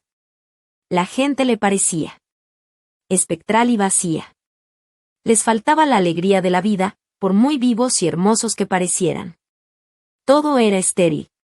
Y Connie sentía ese hambre ciega por la felicidad, por la certeza de la felicidad, típica de las mujeres. En París, por lo menos, le pareció que quedaba algo de sensualidad. Pero era una sensualidad cansada y gastada. Erosionada por la falta de ternura. Oh, qué triste era París. Una de las ciudades más tristes, cansada de su sensualidad, que se había hecho mecánica, cansada de la tensión del dinero, cansada incluso de la envidia y el orgullo, mortalmente cansada, y no lo suficientemente americanizada o londonizada como para saber ocultar el cansancio bajo un frenesí mecánico. Aquellos machos presumiendo de hombres, aquellos flanners, aquellos mirones insinuantes, aquellos devoradores de buenas cenas. Qué aburridos eran. Aburridos, gastados por falta de un poco de ternura dada y recibida. Las mujeres, eficientes, a veces encantadoras, sabían una cosa o dos sobre las realidades de la sensualidad. Esa ventaja tenían sobre sus balbuceantes hermanas inglesas. Pero sabían aún menos que ellas de ternura. Secas, con esa tensión infinitamente seca del egoísmo, se marchitaban también. El universo humano estaba marchitándose. Quizás se volviera salvajemente destructivo. Una especie de anarquía. Clifford y su anarquía conservadora. Quizás dejara de ser conservadora dentro de poco. Quizás se transformara en una anarquía verdaderamente radical. Connie descubrió que iba replegándose, que le daba miedo el mundo. A veces era feliz un momento, cuando estaba en el Boulevard, o en el bosque de Bolonia, o en los jardines de Luxemburgo. Pero París estaba ya lleno de americanos e ingleses. Extraños americanos con los uniformes más raros, y los ingleses aburridos de siempre, tan molestos en el extranjero. Le alegraba marcharse. De repente comenzó a hacer calor, así que Hilda decidió hacer el viaje por Suiza, por el Brennero y los Dolomitas y de allí a Venecia. A Hilda le encantaba decidir, conducir y ser la jefa del cotarro. A Connie le bastaba con tener paz. Y el viaje fue realmente agradable. Solo que Connie no dejaba de preguntarse, ¿por qué no me importa nada? ¿Por qué no hay nada que me emocione? Qué horror que ya no me importe ni siquiera el paisaje. Espantoso. Pero no me importa. Soy como San Bernardo, que podía atravesar en barca el lago de Lucerna sin ver siquiera las montañas ni el verde del agua. Ya no me interesa el paisaje. ¿Por qué habría de mirarlo? ¿Por qué? Me niego. No descubrió nada vital ni en Francia, ni en Suiza, ni en el Tirol, ni en Italia. Se dejaba simplemente llevar de un lado a otro. Y todo le parecía menos real que Bragby. Menos real que el espantoso Bragby. Se dio cuenta de que no le importaría no volver a ver nunca más Francia, Suiza o Italia. Bragby era más real. En cuanto a la gente. La gente era toda igual, con pocas diferencias. Solo querían sacarle dinero a uno, o, si eran turistas, buscaban diversión a toda costa, como sacar sangre de una piedra. Pobres montañas. Pobre paisaje. Había que sacarles el jugo una y otra vez para que proporcionaran emociones y diversión. ¿A dónde iba la gente con su intención irreprimible de divertirse? No. Se decía Connie a sí misma. Prefiero estar en Bragby, donde puedo moverme y estar tranquila y no tener que mirar nada ni representar nada. Esa obligación que tienen los turistas de tenerse que divertir es infinitamente humillante. Es una pérdida de tiempo. Quería volver a Bragby, volver incluso con Clifford, con el pobre paralítico de Clifford. De todas formas, no era un insensato como aquellos rebaños de gente en vacaciones. Pero en su foro interno se mantenía en contacto con el otro hombre. No debía perder su relación con él, no debía perderla o se perdería ella misma y por completo en aquel mundo absurdo de gente con dinero y glotones, del placer. La glotonería de los placeres. El pasarlo bien. Otra forma moderna de enfermedad. Dejaron el coche en Mestre, en un garaje, y tomaron el vapor que hacía la línea de Venecia. Era una maravillosa tarde de verano. El viento rizaba las aguas de la laguna. El sol intenso hacía que Venecia se recortara oscura, de espaldas a ellas, al otro lado del agua. En el muelle pasaron a una góndola tras haber dado la dirección al hombre. Era un gondolero auténtico, con blusa azul y blanca, no muy atractivo. Y nada impresionante. Sí. Villa Esmeralda. Sí, la conozco. He sido gondolero de un caballero que vivía allí. Queda bastante lejos.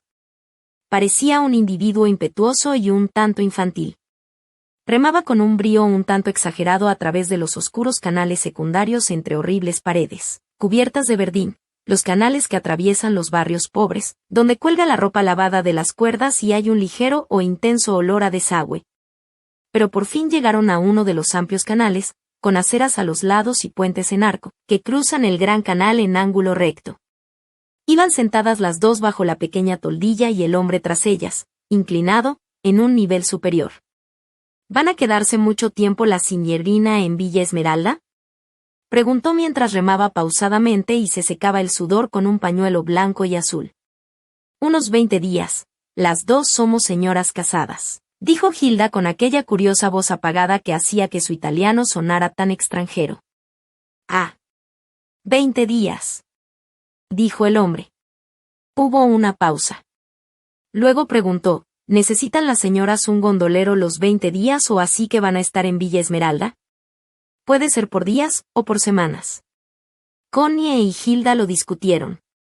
En Venecia siempre es preferible tener góndola propia, del mismo modo que es preferible tener coche propio en tierra. ¿Qué tienen en la villa? ¿Qué barcas? Hay una motora y una góndola, pero, el pero significaba, no estarán siempre a su disposición. ¿Cuánto cobra? ¿Usted? Eran unos 30 chelines al día o 10 libras a la semana. ¿Es ese el precio normal?, preguntó Hilda. Menos, señor, menos. El precio normal. Las hermanas lo pensaron. Bien, dijo Hilda, pásese mañana por la mañana y ya hablaremos. ¿Cómo se llama usted? Se llamaba Giovanni y quería saber a qué hora debía pasarse y a quién debía decir que estaba esperando. Hilda no tenía ninguna tarjeta de visita. Connie le dio una de las suyas. Le echó una rápida ojeada con sus ojos ardientes de meridional, luego miró de nuevo. Dijo iluminándose. Milady. Milady, ¿verdad? Milady Constanza. Dijo Connie. Trató de retenerlo repitiendo, Milady Constanza, y guardando cuidadosamente la tarjeta en su blusa. Villa Esmeralda estaba bastante lejos, al borde de la laguna que da hacia Chioggia. Era una casa agradable y no muy vieja, con las terrazas orientadas al mar y en la parte baja un jardín bastante grande con árboles oscuros y un muro que lo separaba de la laguna. Su anfitrión era un escocés compacto y más bien vulgar que había hecho una fortuna en Italia antes de la guerra y a quien se había dado el título por su ultrapatriotismo durante la contienda. Su mujer era una persona delgada, pálida y ágil, sin fortuna propia y con la poca fortuna de tener que regular las aventuras amorosas un tanto sórdidas de su marido. Él era terriblemente molesto con el servicio. Pero había tenido un ligero ataque durante el invierno y actualmente era más manejable. La casa estaba bastante llena. Además de Sir Malcolm y sus dos hijas, había otras 7 personas, una pareja escocesa, también con 2 hijas, una joven condesa italiana, viuda, un joven príncipe georgiano y un clérigo inglés muy joven que había tenido una pulmonía y servía de capellana, Sir Alexander por motivos de salud. El príncipe no tenía una perra, era atractivo y hubiera sido un magnífico chófer con toda la desvergüenza necesaria para el oficio. La condesa era una gatita tranquila pendiente de sus asuntos. El clérigo era un hombre simplón y sencillo con una vicaría en Bucks. Afortunadamente había dejado en casa a su mujer y a sus 2 hijos.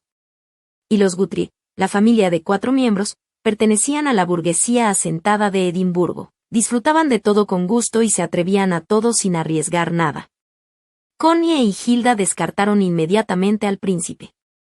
Los Guthrie eran más o menos de su clase, con dinero pero aburridos, y las chicas andaban a la casa de marido. El capellán no era mala persona, pero era demasiado servil. Sir Alexander, tras el ligero ataque, era de una jovialidad muy pesada, pero estaba emocionado por la presencia de tantas mujeres jóvenes y hermosas.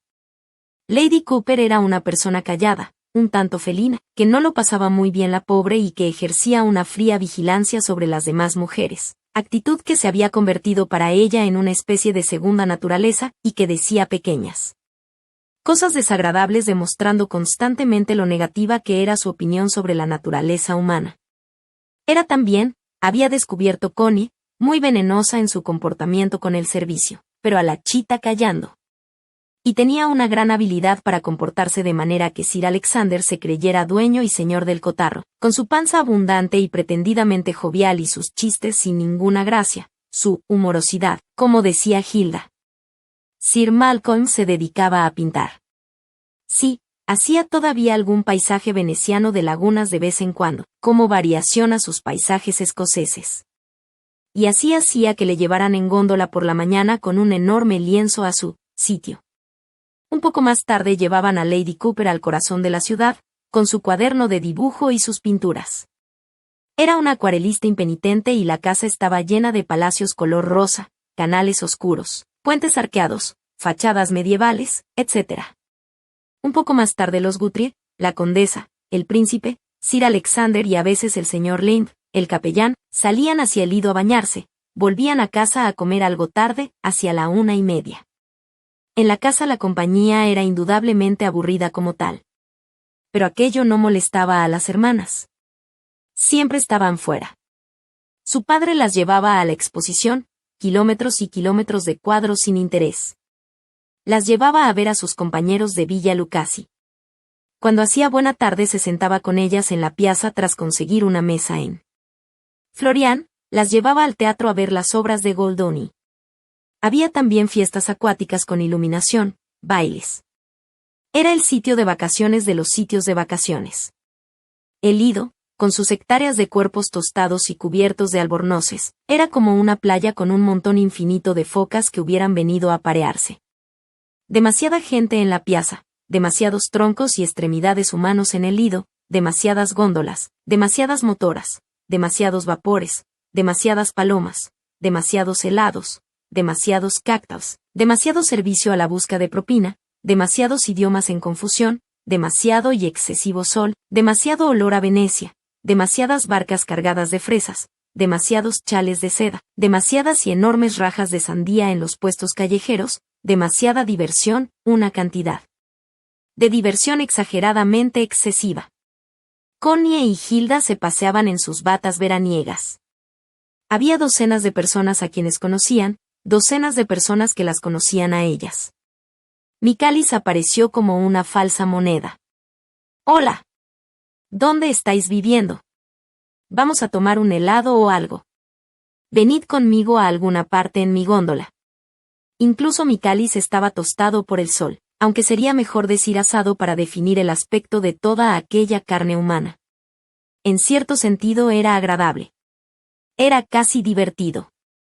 Pero, de todas formas, con tantos cactus, tanto tumbarse en el agua caliente y tomar el sol en la arena ardiendo al sol abrasador, bailar al calor de la noche con el estómago pegado al de alguien, refrescarse con helados, todo era como una droga. Eso era lo que todos querían, drogarse. Era una droga el agua lenta, una droga el sol, una droga el jazz, los cigarrillos, los cactus, los helados, el vermouth. Drogarse. Diversión. Diversión. A Hilda casi le gustaba aquel estado. Miraba a todas las mujeres, estudiándolas. Las mujeres se interesaban de forma absorbente por las mujeres. ¿Qué aspecto tiene? ¿Qué tipo de hombre ha conseguido? ¿Qué tal lo está pasando? Los hombres eran como perros grandes con pantalones de franela blanca, esperando una caricia, esperando revolcarse, esperando tener un estómago de mujer contra el suyo al ritmo del jazz. A Hilda le gustaba el jazz porque podía pegarse estómago contra alguno de los llamados hombres y dejarle controlar sus movimientos desde el centro visceral, yendo de un lado a otro de la pista para luego apartarse e ignorar a la criatura, a la que simplemente se había utilizado. La pobre Connie no lo pasaba muy bien. No bailaba, porque era incapaz de comprimir su estómago contra el estómago de alguna criatura. Le molestaba la masa informe de carne desnuda en el lido. Apenas había agua bastante para que llegaran a mojarse todos. No sentía ninguna simpatía por Sir Alexander y Lady Cooper. Y no quería que Michaelis ni ninguna otra persona anduvieran detrás de ella. Cuando mejor lo pasaba era cuando lograba que Hilda fuera con ella al otro lado de la laguna, lejos, a alguna playa de piedras donde podían bañarse solas mientras la góndola esperaba en el interior de los arrecifes. Más tarde Giovanni buscó otro gondolero para que le ayudara. Era un largo trayecto y sudaba terriblemente al sol. Giovanni era muy agradable, afectuoso, como son los italianos, y libre de pasiones. Los italianos no son apasionados, la pasión comporta una reserva profunda. Se conmueven con facilidad y suelen ser afectuosos, pero pocas veces se dejan dominar por una pasión duradera de ningún tipo. Y así Giovanni apreciaba ya a sus damas de la misma forma que había apreciado a sus otras cargas de damas en el pasado. Estaba perfectamente dispuesto a prostituirse a ellas si lo deseaban, y en secreto esperaba que lo desearan. Le harían algún bonito regalo, cosa que le vendría muy bien porque estaba a punto de casarse. Él les habló de su boda y ellas se interesaron por el tema, como debe ser. Pensó que del viaje a alguna playa solitaria al otro lado de la laguna podría salir algo, y algo era Pamore. Así que se buscó un ayudante porque era un largo trayecto, y después de todo las damas eran dos.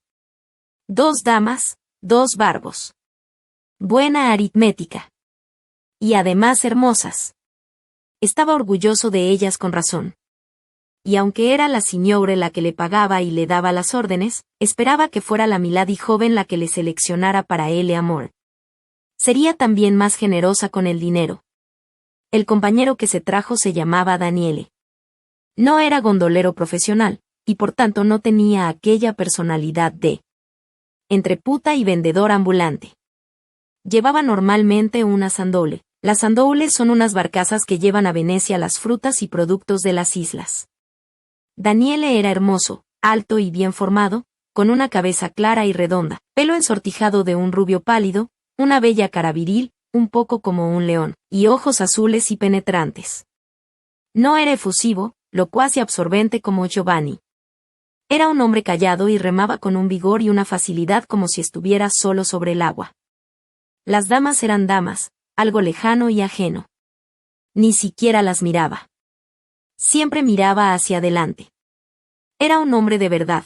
Se enfadaba un poco cuando Giovanni bebía demasiado vino y remaba sin tino, dando fuertes paletadas al agua con el remo. Era un hombre como lo era Mellers, no estaba prostituido. Connie sentía lástima por la mujer del extrovertido Giovanni.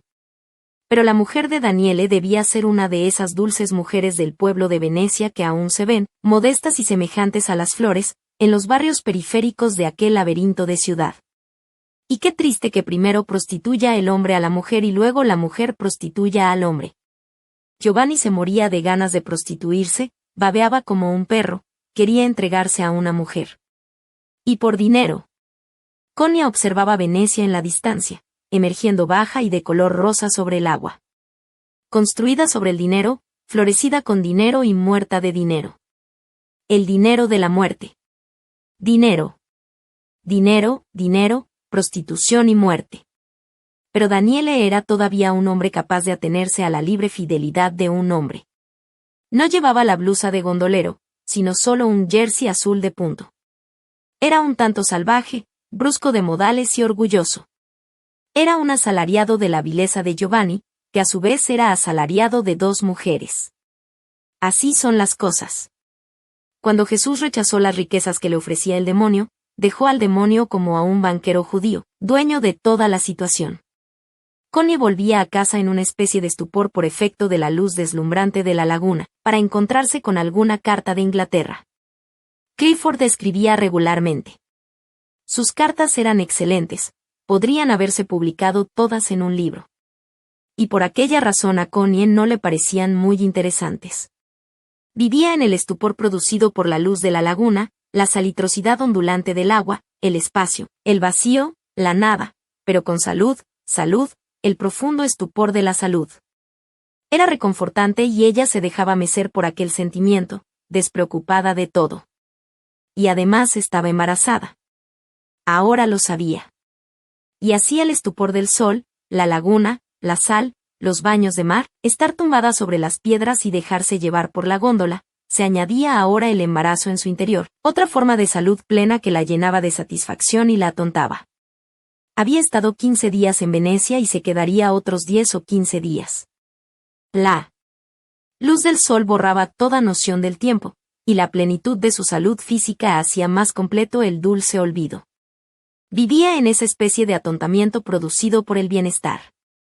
De todo aquello vino a sacarla una carta de Clifford. También nosotros tenemos nuestras ligeras diversiones locales. Parece que la vagabunda esposa de Mellers, el guarda, apareció por su casa y descubrió que no era bienvenida. Él la echó de allí y cerró la puerta con llave. Se cuenta, sin embargo, que cuando volvió del bosque se encontró a la dama definitivamente establecida en su cama en pluris naturalibus, o quizás fuera mejor decir en impuris naturalibus. Había roto una ventana y entrado por allí. Incapaz de expulsar de su yacija a aquella Venus un tanto mañoseada, buscó una vía de escape y se retiró, se dice, a casa de su madre en Teversal. Mientras tanto, la Venus de Stuttgart se ha establecido en la casa del guarda, de la que asegura que es su hogar, y Apolo, en apariencia, está domiciliado en Teversal. He sabido todo esto por habladurías, puesto que Mellers no ha venido a hablar conmigo personalmente. Me ha llegado este poquito de basura local a través de nuestro pájaro carroñero, nuestro ibis, nuestro buitre depredador, la señora Bolton. Yo no lo habría reproducido si ella no hubiera exclamado, Su Excelencia no volverá al bosque si esa mujer va a andar por ahí. Me gusta la imagen que me transmites de Sir Malcolm echándose al agua con el cabello blanco al aire y la carne rosada resplandeciendo. Te envidio por ese sol. Aquí llueve. Pero no le envidio a Sir Malcolm su indefectible carnalidad mortal. En cualquier caso va bien con su edad. Al parecer uno se va haciendo más carnal y más mortal a medida que se hace más viejo. Solo la juventud tiene un cierto sabor a inmortalidad. Aquellas noticias sacaron a Connie de su estado de bienestar semiatontado para llevarla a una inquietud rayana en la exasperación. Aquella bestia de mujer tenía que venir a molestarla ahora. Ahora se veía obligada a inquietarse y preocuparse. No había recibido ninguna carta de Mellers. Habían decidido no escribirse, pero ahora quería recibir noticias de él personalmente. Después de todo era el padre del niño que estaba en camino. Bien podía mandar una carta. Pero qué espanto. Ahora todo estaba patas arriba. Qué desagradables eran las clases bajas. Qué delicia era vivir allí al sol y en la indolencia, en comparación con aquel jaleo desmesurado de los Midlands ingleses. Después de todo, un cielo sin nubes era casi lo más importante en la vida. Capítulo 35. No comunicó la confirmación de su embarazo a nadie, ni siquiera a Hilda. Le escribió a la señora Bolton en busca de una información más exacta. Duncan Forbes, un pintor amigo de la familia, había llegado a Villa Esmeralda procedente de Roma. Ahora era una tercera persona en la góndola, se bañaba con ellas. Al otro lado de la laguna y le servía de escolta. Era un joven callado, casi taciturno, muy avanzado en su arte. Connie recibió una carta de la señora Bolton. Estoy segura, Excelencia, de que le encantará volver a ver a Sir Clifford. Tiene un aspecto resplandeciente, trabaja mucho y está muy ilusionado con lo que hace. Desde luego tiene unas ganas enormes de volverla a ver entre nosotros. La casa es aburrida sin su Excelencia y nos alegraremos de volverla a tener aquí. Sobre Mellers, no sé cuánto le habrá contado Sir Clifford. Parece que su mujer se presentó de repente una tarde y se la encontró sentada ante la puerta al volver del bosque.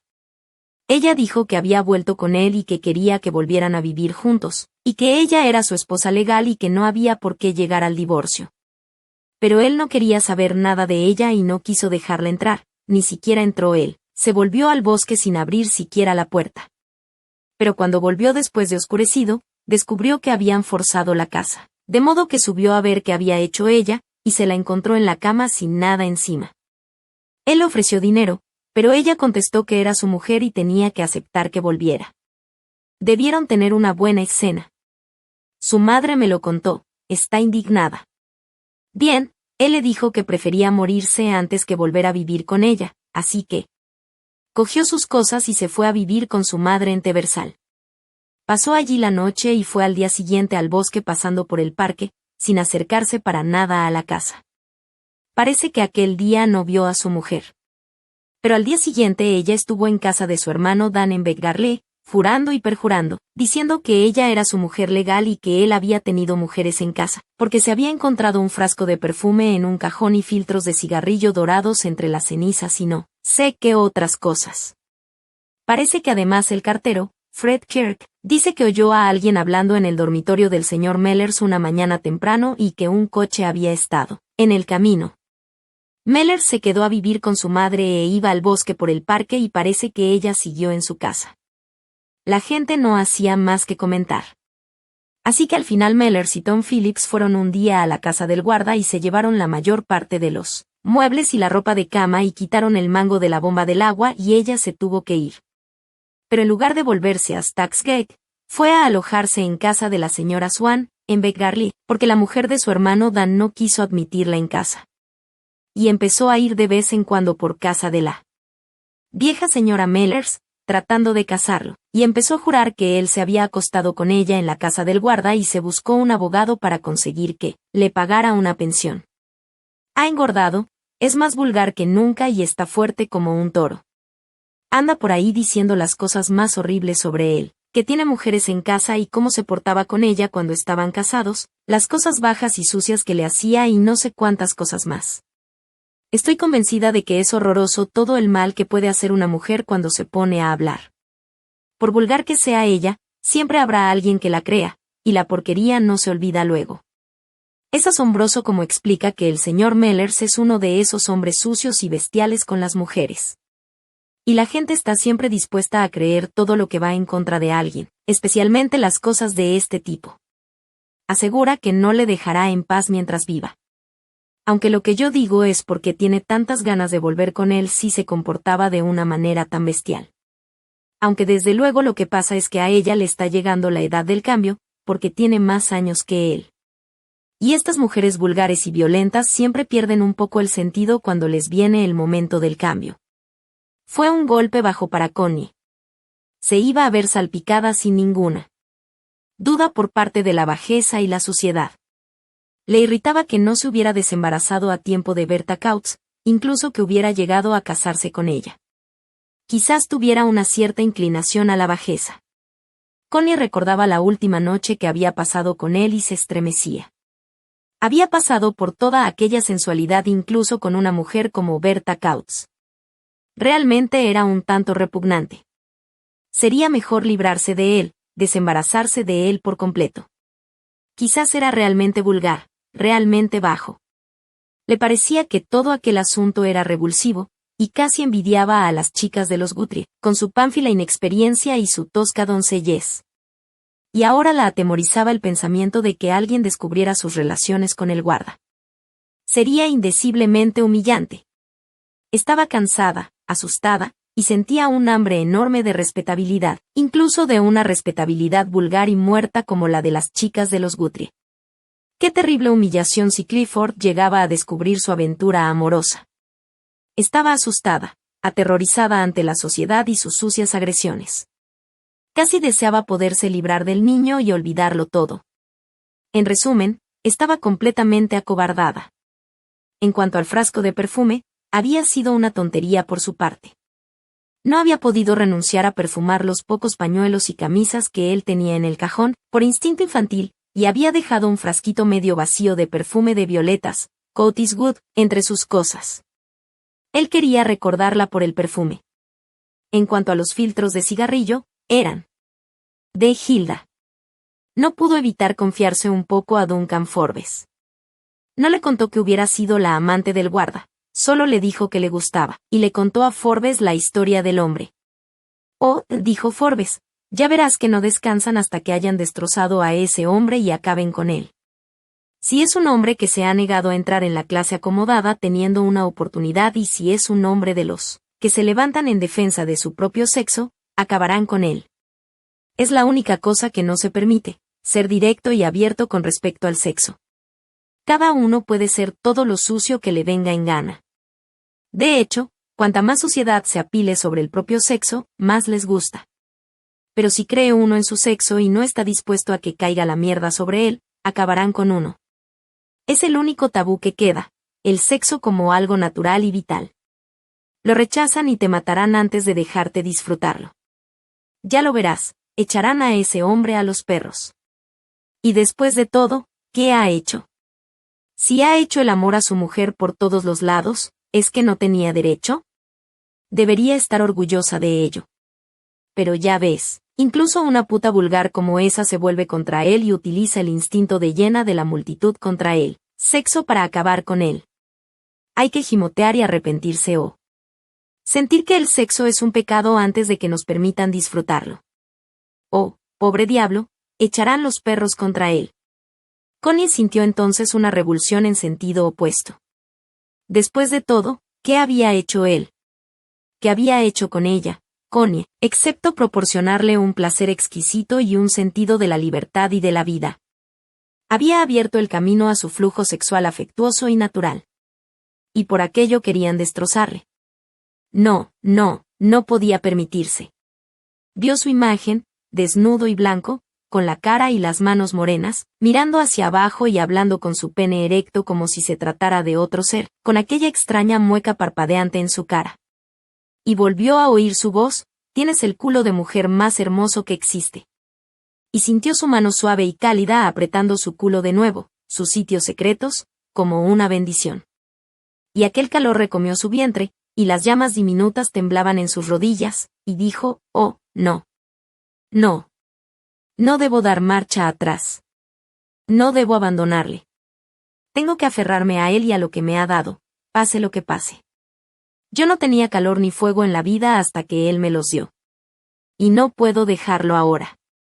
Hizo algo irreflexivo. Envió una carta a la señora Bolton adjuntando una nota para el guarda y rogando a la señora Bolton que se la entregara. Le escribía: siento mucho haberme enterado de todos los problemas que te está causando tu mujer, pero no te preocupes, solo es una especie de histeria. Todo desaparecerá con la misma rapidez con que empezó.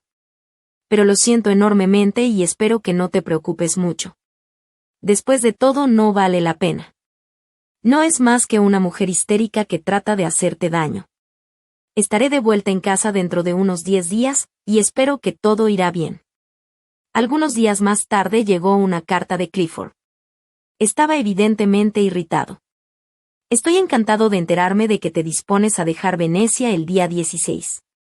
Pero si lo estás pasando bien, no tengas prisa por volver a casa. Te echamos de menos, Bragby te echa de menos. Pero también es importante que te satures de sol y de ropa ligera, como dicen los anuncios del Lido. Así que, por favor, quédate algo más de tiempo si te está sentando bien y te sirve de preparación para los horrores de nuestro invierno. Hoy mismo está lloviendo. La señora Bolton me cuida de manera asidua y admirable. Es un raro ejemplar. Cuanto más vivo, más claramente veo que extrañas criaturas son los seres humanos. Algunos de ellos podrían tener 100 piernas, como un 100 pies, o 6, como una langosta. La solidez y la dignidad humanas que uno esperaría de nuestros semejantes parecen haber desaparecido actualmente. Llega uno incluso a dudar de que sigan existiendo de manera notoria en uno mismo. El escándalo del guarda continúa y se va haciendo cada vez más grande, como una bola de nieve. La señora Bolton me mantiene informado. Es como un pez que, aunque no pueda hablar, continuará emitiendo un silencioso comadreo por las agallas mientras le quede vida. Todo pasa por el tamiz de sus agallas y nada la sorprende. Es como si los acontecimientos que se producen en las vidas ajenas proporcionaran el oxígeno necesario para la suya propia. Está preocupada por el escándalo de Mellers, y si la dejo empezar, me arrastra hasta las profundidades. Su gran indignación, que a pesar de todo es como la indignación de una actriz representando un papel, es contra la mujer de Mellers, a la que insiste en llamar Berta Kautz. He llegado hasta las profundidades de las vidas cenagosas de las Verse Scouts de este mundo, y cuando, libre al fin de las corrientes del cotilleo, logro ir subiendo lentamente a la superficie. Miro la luz del sol y me asombra que exista siquiera. Me parece una verdad absoluta que nuestro mundo, que a nosotros nos parece la superficie de todo lo existente, es en realidad el fondo de un profundo océano. Todos nuestros árboles son muestras de vegetación submarina, e incluso nosotros somos una extraña fauna marina de piel escamosa que se alimenta de basura como las gambas. Solo de forma ocasional se eleva nuestra alma de las profundidades impenetrables donde vivimos hasta llegar a la superficie etérea donde se encuentra el aire verdadero. Estoy convencido de que el aire que respiramos normalmente es una especie de agua y de que hombres y mujeres son razas de peces. Pero a veces el alma se remonta, asciende hacia la luz como una gaviota, en éxtasis, tras haber cobrado su presa en las profundidades submarinas. Supongo que es nuestro destino mortal alimentarnos de la repugnante vida subacuática de nuestros semejantes, en la jungla submarina de la humanidad. Pero nuestro destino inmortal nos lleva a escapar tras haber deglutido nuestra presa viscosa, para subir de nuevo hacia el éter resplandeciente, emergiendo de la superficie del viejo océano hacia la luz real.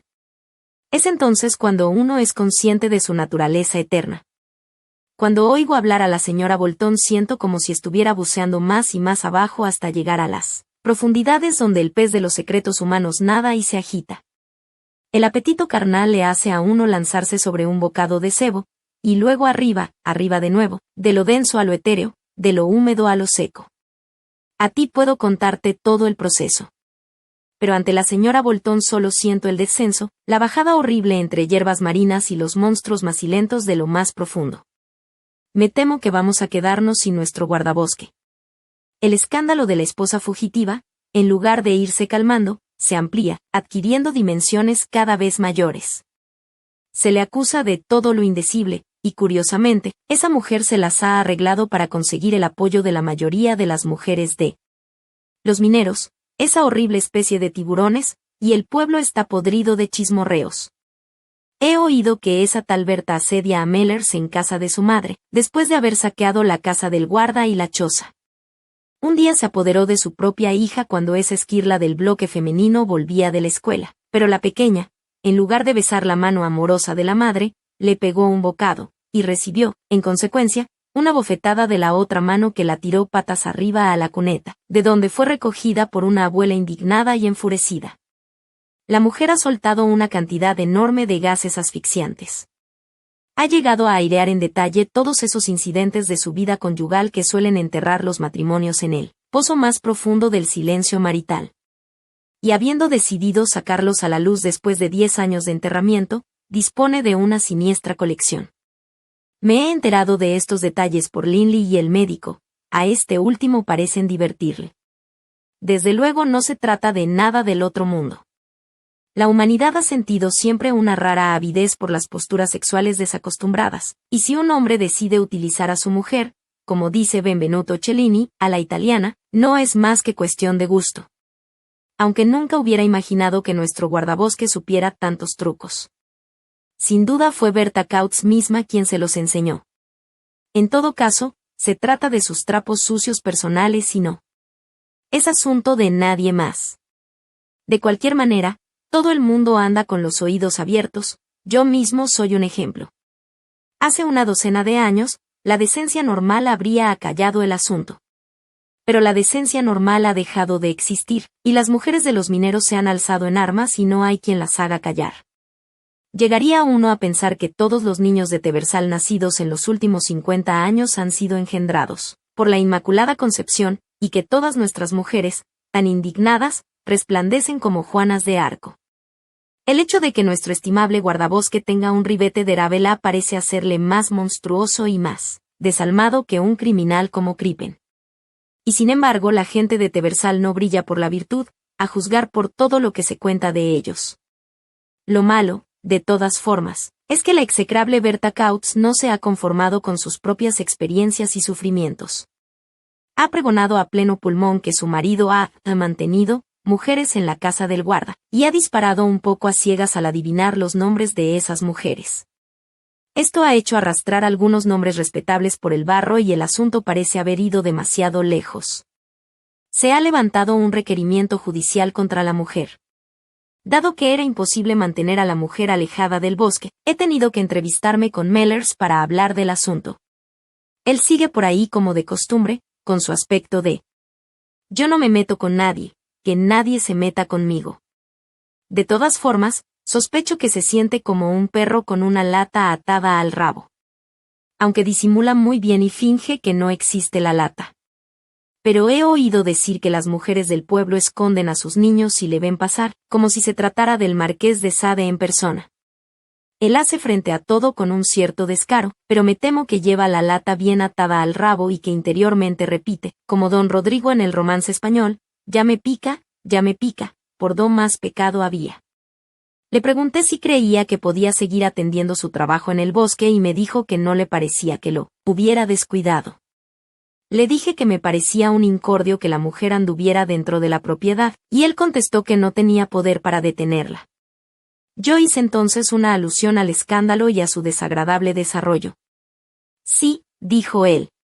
La gente debería preocuparse de cómo joden ellos, y se les quitaría la gana de escuchar un montón de sandeces sobre cómo lo hacen los demás. Lo dijo con bastante amargura, y sin duda ahí está el germen de la verdad. Su manera de decirlo, en todo caso, no es delicada ni respetuosa. Yo se lo hice notar y volví a escuchar el ruido de la lata al arrastrarse. No es un hombre en su estado, Sir Clifford, el más indicado para echarme en cara tener un nabo entre las piernas.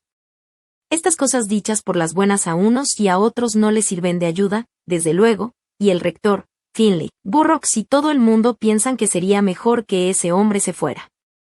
Le pregunté si era verdad que tenía mujeres en la casa, y todo lo que dijo fue: ¿por qué? ¿Qué tiene que ver eso con usted, Sir Clifford? Le dije que quería que se respetara la decencia en mis propiedades, y él contestó: entonces tendrá que taparle la boca a todas las mujeres. Cuando insistí acerca de su forma de vida en la casa del guarda, dijo: hasta podrían inventar un escándalo sobre mí y mi perra Flossie. Eso no se les ha ocurrido a ustedes todavía. La verdad es que como ejemplo de impertinencia es difícil de superar. Le pregunté si no le sería difícil encontrar otro trabajo, y él dijo: si quiere usted decir que le gustaría largarme de este trabajo, nada más fácil. Así que no ha planteado ningún problema por tenerse que ir a finales de la semana que viene, y parece que está dispuesto a enseñar a un chico joven, Joy Chambers, todos los secretos del oficio que le sea posible. Le dije que le daría el sueldo extra de un mes cuando se fuera. Él dijo que sería mejor que me guardara mi dinero, puesto que no tenía motivo para tener mala conciencia. Yo le pregunté qué quería decir, y contestó: no me debe usted nada extra, Sir Clifford, así que no tiene por qué pagarme nada extra. Si le parece que algo no está claro, dígamelo. Bien, eso es todo de momento. La mujer se ha ido, no sabemos a dónde, pero la detendrán si vuelve a aparecer por Teversal. Y me han dicho que le tiene un pánico mortal a la cárcel, porque la tiene bien merecida. Mellers se irá del sábado en una semana, y todo volverá a la normalidad. Mientras tanto, querida Connie, si quieres quedarte en Italia o en Suiza hasta principios de agosto, me alegraría saber que así estarías al margen de todo este jaleo y esta basura, que se habrá olvidado por completo hacia finales del mes. Ya ves que somos monstruos de aguas profundas, y cuando la langosta remueve el fango, se lo echa encima a todo el mundo. No nos queda más remedio que tomarlo con filosofía. El enfado y la falta de compasión hacia cualquiera que reflejaba la carta de Clifford tuvieron un mal efecto sobre Connie, pero lo entendió mejor todo al recibir la carta siguiente de Mellers: el gato ha saltado del saco y con él varios gatitos. Ya sabes que mi mujer, Berta, volvió a mis brazos poco cariñosos y se estableció en la casa, donde, por decirlo irrespetuosamente, notó el olor de la rata en forma de un frasquito de Coti. No encontró más pruebas, al menos durante algunos días, hasta que empezó a poner el grito en el cielo cuando descubrió la foto quemada. Había encontrado el cristal y el cartón de la tapa en el trastero. Desgraciadamente, alguien había hecho algunos dibujitos en el cartón y había escrito varias veces las iniciales CSR. Aquello, sin embargo, no daba ninguna pista. Hasta que forzó la puerta de la choza y se encontró uno de tus libros, una autobiografía de la actriz Judith con tu nombre, Constance Stewart Reid, en la primera página. Después de eso anduvo varios días pregonando a voces que mi amante era nada menos que Lady Chatterley en persona. La noticia acabó llegando a oídos del rector, del señor Burroughs y de Sir Clifford. Entonces tomaron medidas legales contra mi señora feudal, que se apresuró a desaparecer porque siempre ha tenido un miedo mortal a la policía. Sir Clifford quería verme y yo me presenté ante él. Se puso a hablar de otras cosas en vez de ir directo al grano, y parecía enfadado conmigo. Luego me preguntó si sabía que hasta había llegado a mezclarse el nombre de su excelencia en el asunto. Yo dije que no prestaba oídos a las habladurías y que me sorprendía oír aquella de Sir Clifford mismo. Él dijo que desde luego era un gran insulto, y yo le dije que la reina Mary estaba en un calendario del fregadero porque sin duda su majestad formaba parte de mi harén. Pero no le gustó el sarcasmo. Llegó a decirme más o menos que yo era un tipo de mala fama y que andaba por ahí con la bragueta desabrochada, y yo le dije más o menos que él no tenía nada que desabrochar. Así que me ha puesto en la calle y me iré del sábado en una semana, y este sitio no volverá a saber nada de mí. Iré a Londres. Mi antigua patrona, la señora Inger, 17 Covent Square, me dará habitación o me encontrará una si no la tiene. Hay que estar seguros de que nuestros pecados acaban siempre por descubrirnos, sobre todo si se está casado y su nombre es Berta. Ni una palabra sobre ella o para ella. A Connie le molestó aquello. Podía haber dicho alguna frase de consuelo o para darle ánimos. Pero ella sabía que la estaba dejando en libertad, libre de volver a Bragby y a Clifford. También aquello le molestaba. No había necesidad de que fuera tan falsamente caballeroso. Le gustaría que le hubiera dicho a Clifford, sí, es mi amante y mi querida y estoy orgulloso de que lo sea. Pero no tenía valor para llegar tan lejos. Así que su nombre se había visto unido al de él en Teversal. Era un lío. Pero pronto se iría apagando todo. Estaba enfurecida, pero con esa furia complicada y confusa que la dejaba indefensa. No sabía qué hacer ni qué decir, y así, ni dijo ni hizo nada. Siguió su vida en Venecia como hasta entonces, saliendo en la góndola con Duncan Forbes, bañándose y dejando que pasaran los días. Duncan, que había estado depresivamente enamorado de ella unos 10 años antes, había vuelto a enamorarse. Pero ella le dijo, solo quiero una cosa de los hombres, y es que me dejen en paz. Así que Duncan la dejó en paz, y muy satisfecho de tener fuerza de voluntad suficiente para hacerlo. De todas formas le ofreció el suave apoyo de una especie de amor extraño e invertido. Quería estar con ella. ¿Has pensado alguna vez, le dijo un día, lo escasamente unida que está la gente entre sí? Mira a Daniele. Es hermoso como un hijo del sol. Pero fíjate en lo solo que parece dentro de su belleza. Y, sin embargo, apostaría a que tiene mujer y familia y ninguna posibilidad de dejarlos. Pregúntale, dijo Connie. Duncan lo hizo. Daniele dijo que estaba casado y tenía 2 criaturas, los 2 varones, de 7 y 9 años. Pero no expresó emoción ninguna al decirlo. Quizás sea solo la gente que es capaz de estar realmente junto a otros la que tenga ese aspecto de encontrarse sola en el universo, dijo Connie. Los demás tienen una cierta pegajosidad, se pegan a la masa como Giovanni.